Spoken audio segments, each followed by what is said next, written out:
Okay, so this one is covering a depressing subject, which is about knife crime in the capital.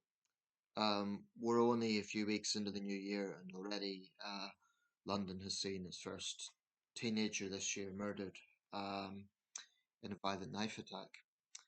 I'm just going to read out the report from the Metro and share my thoughts on this because I think the big elephant in the room, I'll just get straight into this actually before I read out the report, is a big component of gang culture, drill music, so-called drill music. Now, I don't want to be misunderstood on that. I'm not suggesting for a second that that is the only thing that causes gangland violence. Obviously, there's different factors, um, but it's definitely a component, and I think it needs to be looked at honestly because I think it's nothing but poison. Um, just for a matter of context, last year, that is 2024, and this is per David Wood in the Times, 11 teenagers were killed in London, aged between 14 and 19. They were all male, and 10 were stabbed and one was shot. So that is the statistics. Now, that's awful. Each one is a loss, each one has a family, a grieving family. I will say this before getting to the report because I do think it's important. Um, London's a city of 9 million people. So, as awful as the situation is, and as much as it has to be addressed honestly, I also think it's important that we put things into context. For a city of its size, London is not exceptionally dangerous. The people might say, oh, you don't live there, you don't know. But I'm thinking about it compared to much smaller cities in the Americas. For example, if you look at London compared to San Pedro Sula in Honduras, people might say that's an extreme example because it's a poor country and it's a different situation altogether. But I do think it's important to put it into context. Into context, London as a whole has around 100 murders a year. Um, every one of them is a life. Every one of them, there's a family behind that. Um, and that's of no comfort to the victims. But I do think sometimes when you talk about crime, I'm not sure that hyperbole helps either. So I mentioned San Pedro Sula. We can also look at some American cities, St. Louis, New Orleans, Baltimore, all much smaller than London, and yet they have a much higher homicide rate. So I'm just putting that out there. Port-au-Prince at the moment in Haiti, basically a war zone. That's terrifying. Um, but with that being said, it is also terrifying that there are teenagers who weren't even born in the first decade of the 21st century. They were born in the 2010s, the second decade of the 21st century, who are now going around as basically menacing killers. It's terrifying. This is a report I'm going to read out. I have to say that it's depressing but not surprising when I read the headline, Mum's Tears at Rapper's Knife Killing, because frankly, rap music and specifically drill has a very, very violent background. There's just no getting around that. I mean, look at the number of high profile rappers who've died violently. When I read in the news rapper shot dead, I think, yeah, what's new? I honestly think there has to be some honesty that rap and specifically drill has a very violent background. It's a very dystopian, depressing, gloomy, cynical outlook. So I frankly get a bit angry when people say, "Oh, it's just music, it's just art, it's just expression." That's all very well if it wasn't for the fact that this is directly influencing gangland culture. Because in these cases, almost universally, when we hear of young men being killed in London, it's almost always because of some sort of feud, some sort of settling of scores, some sort of disrespect that is being perceived or put forth. In pretty much every case, there are some cases where there was one young guy killed in Wolverhampton, and that was mistaken identity. Two younger teenagers, he was 19, two younger teenagers killed him. In fact, I think they were the youngest defendants in British judicial history since the Bulger case. But that was a case of mistaken identity. But regardless they perceived the victim to be a rival. Um, I'll go read out this report by John Dunne. Uh, I'm not sure if that's pronounced Dunn or June, Dunne. Grieving mum of a 14-year-old stabbed to death on a bus said her son was kind and caring but was groomed by gangs since he was 6. Kelyan Bokassa, a drill rapper who called himself Grippa, was butchered in front of horrified passengers as he travelled to meet a social worker. Tearful, Mary Bokassa, 50, said he was very kind, he cares about people and had a good sense of humour. He was very polite, he was full of life, he supported Arsenal and was very good at football. She said he was inspired to be a chef by Jamie Oliver, adding we cooked together. She added, my son and others were taken advantage of by gangs. They were groomed. He just continued the report. He was on edge, very scared going out. Kelyan was just 6 when a gang forced him to take a knife into school, she said, and he was due in court next week accused of carrying a machete.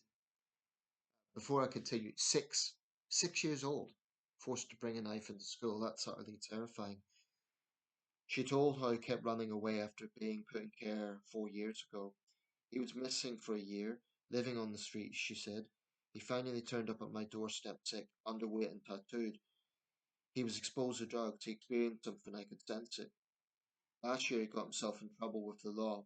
There were 8 police officers forcing him to go back into care. He was just bones. But we were trying to it out. He was not himself. If I questioned him, he wouldn't tell me anything about his friends. We had to chase him at night. He was in the Stratford area. We said, we're here when you're ready to come home. It was at 1 a.m. I don't know what he was doing or who he was out with. He got angry when I asked him. Miss Bokassa told Metro they just spent their first Christmas together since he was in care. It was his first day back in school. Um, she said he was out with his uniform on. He was very proud. I can't believe he is gone. Her friend Jack Stizzy said he was getting back on track and doing well at school. He wanted to get on. He wanted to get out of the spiral of violence. He was attacked on a 472 bus in Woolwich at 2:30 p.m. on Tuesday. There fears it may have been a tit-for-tat gang clash 3 months after his friend died during Campbell 15 was fatally stabbed half a mile away. An hour before Kelly died, he asked Instagram followers if anyone had a mindy, believed to mean Mindy, the Somalian word for knife. In a video for his song Bangers and Mash released on Christmas Day, he pretends to wave a knife rapping, I'm the shortest shooter in my block, but I still roll with the longest thing. There are references to gangs, guns and prison, and the line about swords and getting popped. As forensic officers checked the double-decker and bus stop, Met Police Chief Superintendent Louise Sargent said her team was working at pace to find the killer. Mayor of London Sir Sadiq Khan said, This heartbreaking violence has absolutely no place in our city." Few things there. He's in care, but I don't want to judge his mother without knowing the woman, but you know, gangs forced him to carry a weapon into school at the age of 6. 6. What was she doing when he was 6 years old? That's dubious. But what you see here is a guy who's, on one hand, he's terrified. He's living in danger, and yet he himself is a threat. I mean, we're talking here about a 14-year-old boy who's been brutally killed, and it's utterly tragic. But the reality is that 14-year-old boy would also be a threat to the public. If someone looked at him the wrong way, um, there's a violent, dark subculture to all of this stuff, and I think society needs to be honest about it. So I would propose a few things. Firstly, I do think that I don't live in London, so people might say, "How can you say this?" But I do insist that context is important, or not so much context, but um, proportionality, because for a city of its size, London isn't actually particularly dangerous. I made a video actually regarding London crime statistics a while back, and there's some cities in the Midlands that apparently rival London per capita. Apparently, Nottingham and Leicester are just as bad per head of population. Certainly, Glasgow's always had a problem with violence. Um, so I would say that for a city of its size, you know, I wouldn't say London is exceptionally dangerous, but one death is one too many. And what we see in this case is yet another gang member who it's like this combination of fear and terror. Because on one hand, he's scared, on the other hand, he's afraid. You don't wave around a video in a music, you don't wave around a knife in a music video unless you mean it to be threatening. Incidentally, the very same paper, there's another report about drill music. This is why I insist it's not just music. And it's this one.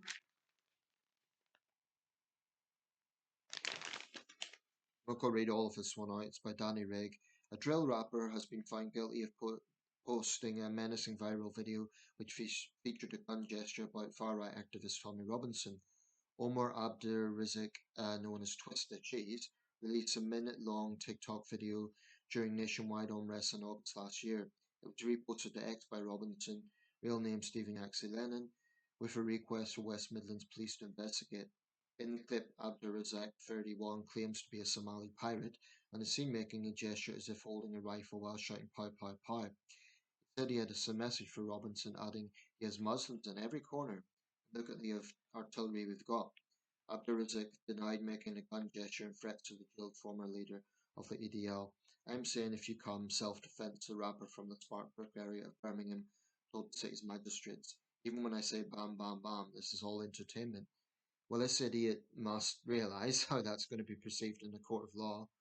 Um, Prosecutor Tim Talbot Webb said the video came when there was indeed disorder aimed at mosques and other institutions. It doesn't add on to that. Abdurazik's reference to guns and artillery meant it crossed the line from freedom of speech into criminality, he added. District Judge David Wayne said the natural meaning of the video was a reference to firearms.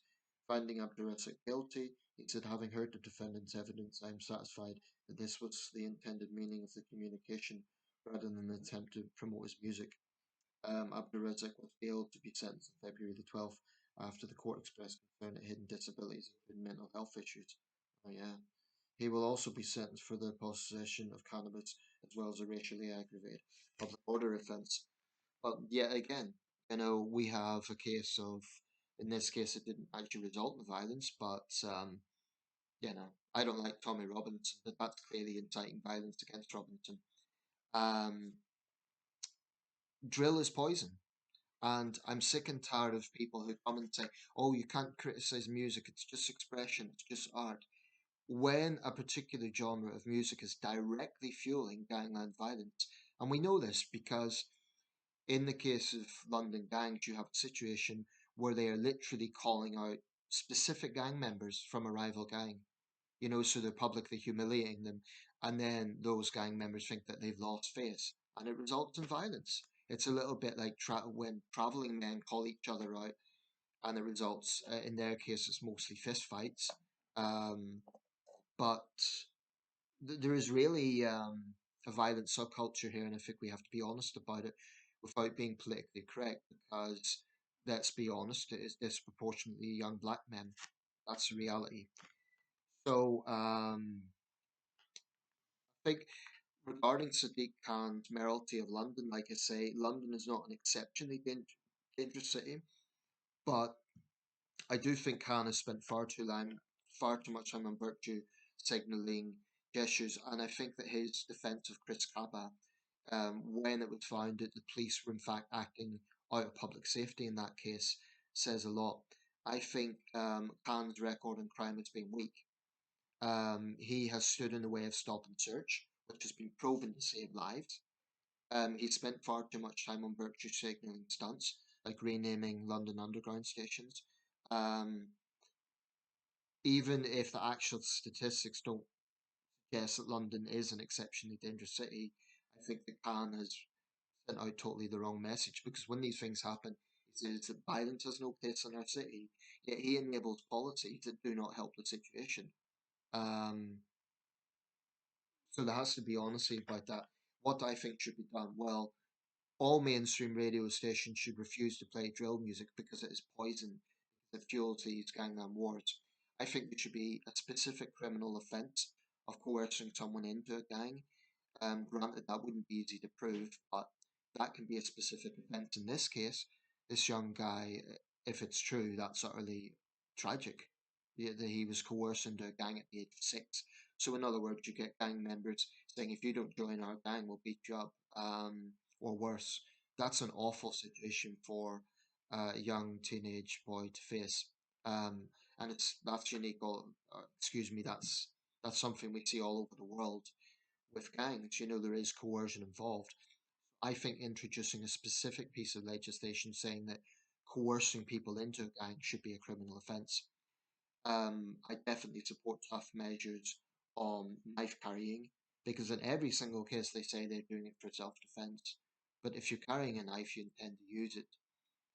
You know, last year, I believe it was last year, it might have been 2023, here in Sunderland, we had the Knife Angel. It was a large sculpture, literally made from knives that are being handed into the police. Very sobering to look at. Um, Knife amnesties can play a role. I remember when I was at Wolverhampton, the West Midlands police had a knife amnesty where gang members were encouraged to just hand over the knives if no no prosecutions attached. That can play a role. Steering young men away from gangland culture. I say young men, it's mostly young men. There are a few girl gangs as well, but it's not on the same scale. But yeah, getting them away from gangland culture, saying in school, or this should be in schools early on. If you go down this line, if you go into gang culture, it will be nothing but tears and pain.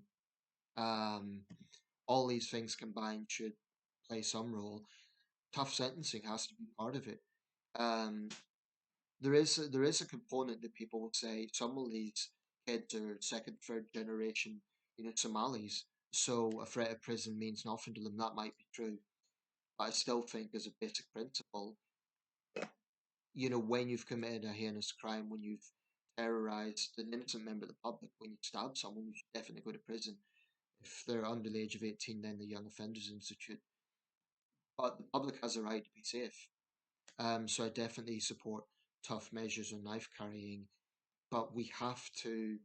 I would be utterly draconian with gang leaders, because they're likely to be the ones who are coercing more junior gang members and forcing them to do things, perhaps not dissimilar to the way that grooming gangs coerce young girls to shoplift and so on.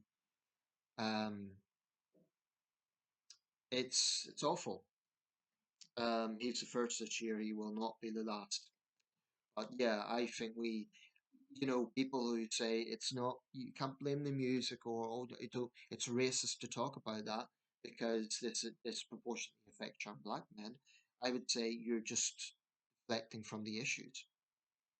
Um, I mean, it's terrifying to think there's young teenagers going around who, have lethal weapons on them and wouldn't think twice about using it on another teenager or a member of the public. That's terrifying.